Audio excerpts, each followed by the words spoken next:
बिस्मिल्लाहिर्रहमानिर्रहीम अस्सलामुअलैकुम वरहमतुल्लाहि वबरकातुहू। स्टूडेंट्स, क्या हाल चाल है? मुझे उम्मीद है आप सब फिटफाट होंगे और ईमान की बेहतरीन हालत में होंगे। अल्लाह पाक आप सबको कामयाब करे, दिन दुगनी रात चौगनी तरक्की दे अल्लाह पाक आपको।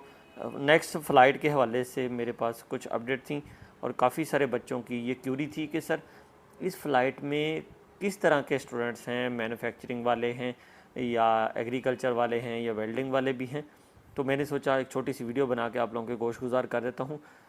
नवंबर की 3 तारीख को 29 E9 वर्कर्स की फ़्लाइट है, जिसमें कुछ रिटर्नी भी हैं, बाकी सारे फ्रेशर्स हैं जो लड़के हैं, और वेल्डिंग वाले भी उसमें मौजूद हैं, मैन्युफैक्चरिंग वाले भी उसमें मौजूद हैं।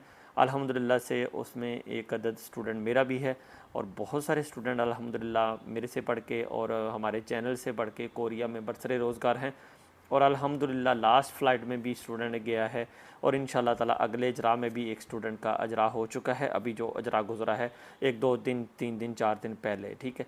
तो अल्लाह पाक आप सबके लिए आसानियाँ पैदा करे, पूरी उम्मीद रहें। अल्लाह पाक से दुआ करें अपने लिए भी और दूसरों के लिए। इंशाल्लाह ताला नेक्स्ट किसी वीडियो में मुलाकात होगी। मुझे इजाज़त दें। अल्लाह ने के बान।